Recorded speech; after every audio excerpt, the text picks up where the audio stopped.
जय हिंद दोस्तों। फिजिक्स के हम तीसरे वीडियो में आ गए हैं। पहला टॉपिक इंट्रोडक्शन पार्ट था, उसको आपने कंप्लीट कर लिए होंगे। दूसरा हम नाभिकीय संलयन और नाभिकीय विखंडन का टॉपिक हमने कंप्लीट किया है, आपने उसको भी देख लिए होंगे। आज हम तीसरे टॉपिक को देखते हैं, दाब।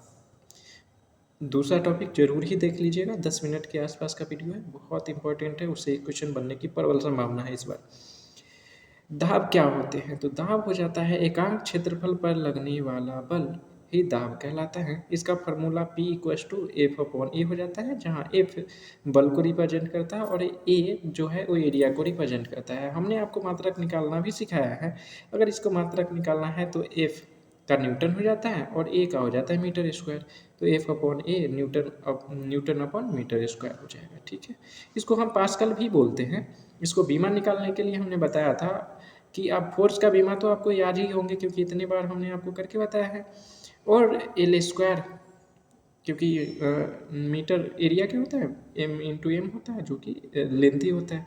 एल स्क्वायर ऊपर जाएंगे तो -2 हो जाएंगे। M L inverse two T inverse 2 हो जाएंगे। इसके एक से एक कट जाएगा ना, एक कट जाएंगे, एक तो ऊपर है और दो नीचे से जाएंगे तो -1 हो जाएंगे। तो M L inverse T inverse 2 हो जाएगा। ठीक है, आगे देख लेते हैं इसका यूज कहाँ किया जाता है, या फिर एग्जाम्पल पूछ ले तो क्या करेंगे। तो चाकू का पतली धार जो है इसका एग्जाम्पल हो जाएंगे। और रेल के पटरियों के बीच जो स्लीपर लगाया जाता है, आइदर या तो लकड़ी का होता है या फिर आपको पत्थर सीमेंट का लगा हुआ दिखता है बीच में स्लीपर, तो इसका उपयोग यहाँ भी किया जाता है। और दाब को अब 3 भागों में बांट के हम पढ़ सकते हैं। ठोस में दाब, ठोस में भी दाब का यूज होता है, द्रव में भी दाब का यूज और गैस में दाब का यूज। ठीक है, इन तीनों को हम एक एक करके देखते हैं। ठीक, पहले घनत्व देख लेते हैं। घनत्व क्या होता है? तो ये द्रव्यमान अपॉन आयतन होता है। द्रव्यमान को हम केजी से दर्शाते हैं और आयतन को मीटर क्यूब से दर्शाते हैं। तो यही इसका मात्रक हो गया, केजी अपॉन मीटर स्क्वायर। अब पूछ ले घनत्व क्या है, तो घनत्व एक अदिश राशि है, दाब भी एक अदिश राशि है, इसको भी ध्यान रखेंगे। अब इसको निकालना है बीमा। बीमा निकालने के लिए केजी का मास एम हो जाएंगे और एम क्यू जो हो जाएगा आयतन हो जाएगा, तो एम क्यू को L3 लिख सकते हैं। तो एम एल इनवर्स 3 इसका बीमा हो जाएगा। ठीक, अब देख लेते हैं आपेक्षिक घनत्व, रिलेटिव डेंसिटी और विशिष्ट गुरुत्व को देखते हैं। तो इसका फार्मूला हो जाता है वस्तु का घनत्व अपॉन 4 डिग्री सेल्सियस पर पानी का घनत्व। ठीक है, इसका मात्रक पूछ ले तो कोई मात्रक नहीं होते हैं, बीमा पूछ ले तो अगर मात्रक नहीं होते हैं तो बीमा भी नहीं ही होंगे। एक एग्जाम्पल भी दिया गया है, एग्जाम्पल को समझाने की कोशिश करता हूँ।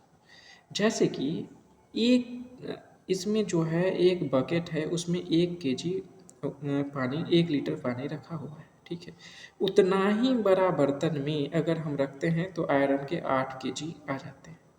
तो वस्तु का घनत्व क्या हो गया, 8 हो गया, और 4 डिग्री सेल्सियस पर पानी का घनत्व 1 हो गया, तो 8/1 8 ही हो जाता है। ठीक है, इस चीज़ को भी आप समझ पाए होंगे। आगे देख लेते हैं, पानी का घनत्व के बारे में पूछा है, तो मैक्सिमम घनत्व किस पर होता है, वो 4 डिग्री सेल्सियस पर होता है। पानी का आयतन पूछ ले तो 4 डिग्री सेल्सियस पर मिनिमम होता है। ठीक है, अपेक्षिक घनत्व को मापा किस में जाता है, ये क्वेश्चन बहुत ही पूछे जाते हैं। ये हाइड्रोमीटर, अपेक्षिक घन पानी से रिलेटेड है, तो अपेक्षिक घनत्व हाइड्रोमीटर और अपेक्षिक घनत्व हाइड्रोमीटर, एक होता है हाइग्रोमीटर जो कि आर्द्रता को मापना है, तो उसको हाइग्रोमीटर बोलते हैं। इसको क्या है, अपेक्षिक घनत्व को हाइड्रोमीटर और हाइग्रोमीटर हो जाता है आर्द्रता को। आपको हम 25 से ऊपर इंस्ट्रूमेंट कराएंगे, उसमें आपको ट्रिक से हम कुछ समझाने की कोशिश करेंगे, ट्रिक से आपको कन्फ्यूजन इसमें नहीं होगी। अब पूछा जाता है कि दूध की शुद्धता को किस में मापा जाता है, तो ये लैक्टोमीटर में मापा जाता है। आई होप कि आपको याद ही होंगे। सामान्य जल की अपेक्षा समुद्री जल में का घनत्व अधिक होता है, इसलिए तैरना आसान होता है।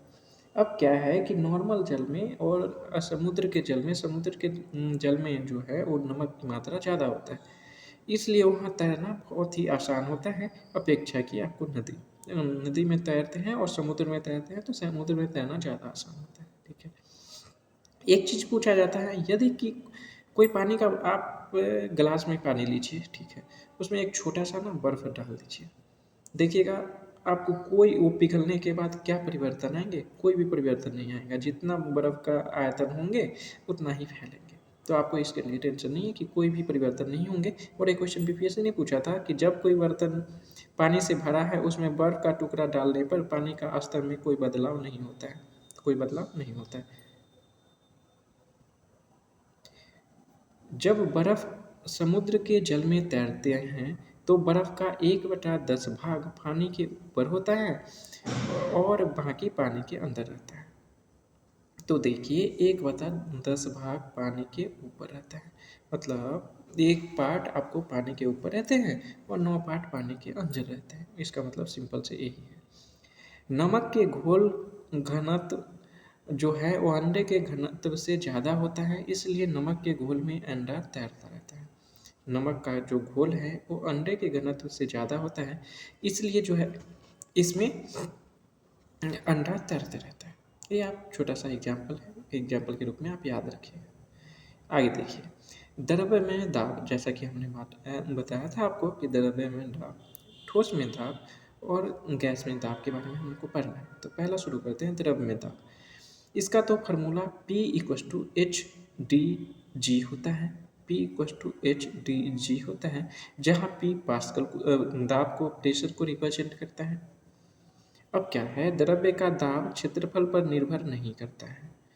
इसको याद रखिएगा कि द्रव्य का दाब जो है वो क्षेत्रफल पर निर्भर नहीं करता है। गहराई बढ़ने पर दाब बढ़ता है। अगर एच घटेगा तो दाब भी घटेगा और एच बढ़ेंगे तो दाब भी बढ़ेंगे। जहाँ जी कांस्टेंट है 9.8 होता है। ठीक, इस चीज़ को ध्यान रखिएगा। सॉलिड में अब देख लेते हैं, आगे चलते हैं। एक हो जाता है पास्कल के सिद्धांत, पूछ लेता है। पास्कल का सिद्धांत होता क्या है? तो द्रव्य में वस्तुओं पर सभी दिशाओं में समान फोर्स लगता है। जैसे कि एक वस्तु रखा हुआ है पानी के बकेट के अंदर, तो इसमें ना चारों ही दिशा से, मानिए कि सारे ही दिशा से जो बल लगेंगे वो समान लगेंगे, यही बोला जाता है। यही बोला गया है कि इसमें सारे ही दिशाओं से बल समान लगते हैं, पास्कल के नियम के अंदर आते हैं। ठीक है। सभी द्रव्य का क्वथनांक दाब बढ़ने पर बढ़ता है। सभी द्रव्य का क्वथनांक दाब बढ़ने पर बढ़ता है। और एक कार्य किस पर करता है? तो हाइड्रोलिक लिफ्ट में। इसका उपयोग कहाँ किया जाता है? पास्कल का नियम हाइड्रोलिक लिफ्ट में किया जाता है, हाइड्रोलिक ब्रेक में किया जाता है और हाइड्रोलिक प्रेशर में किया जाता है। ठीक है। अब वायुमंडलीय दाब के बारे में थोड़े से देखते हैं। वायुमंडलीय दाब को अगर एग्जाम्पल को देखें कि पहाड़ों पर खाना बनाना कठिन होता है क्योंकि वायुमंडलीय दाब कम होते हैं, इसकी वजह से वहाँ खाना बनाना कठिन है। वायुयान में जो फाउंटेन पेन है उसके स्याही का लीक होना वायुमंडलीय दाब का एग्जाम्पल है। ठीक है। अब आप देखिए, एक चीज़ को देखिए, बैरोमीटर जो है, बैरोमीटर आपको यूज होने वाले हैं इसमें वायुमंडलीय दाब में। बैरोमीटर का खोज किसने किया था? टोरस्टोय ने किया था, टोरस्टोली ने किया था, टोरस्टोली ने किया था। बैरोमीटर के अंदर भरा होता है पारा और एक बार इक्वस टू जो होता है वो 10⁵ न्यूटन होता है। एक बार इक्वस टू 10⁵ न्यूटन होता है और वायुमंडलीय दाब का जो मात्रक है वो हो जाता है वार में। अब देखिए, अगर बैरोमीटर जो है ना, अगर इतना बैरोमीटर है, अचानक से रीडिंग नीचे गिरे तो तूफान आने की संभावना है। धीरे धीरे नीचे गिर रहा है तो वर्षा आएगा, अगर धीरे धीरे ऊपर उठ रहा है तो मौसम साफ होंगे। ठीक है।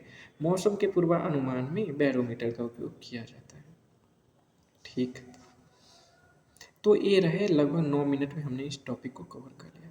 तो दोस्तों आई होप कि एक छोटा सा टॉपिक था, मज़े आए होंगे और इससे भी एक क्वेश्चन बनते हैं ज़्यादातर एग्जाम में और बीपीएससी जैसे एग्जाम में, क्योंकि यहाँ क्वेश्चन ज़्यादा ही, नंबर ऑफ क्वेश्चन ज़्यादा होते हैं, तो ये सारे छोटे छोटे टॉपिक से क्वेश्चन आने की प्रबल संभावना होता है। आपको नेविगेशन लेन को देखिए, इसको देखिए, अगला टॉपिक हम मैग्नेटिज्म को करा देते हैं। ठीक है, मिलते हैं हम अगले वीडियो में, तब तक के लिए जय हिंद, जय भारत।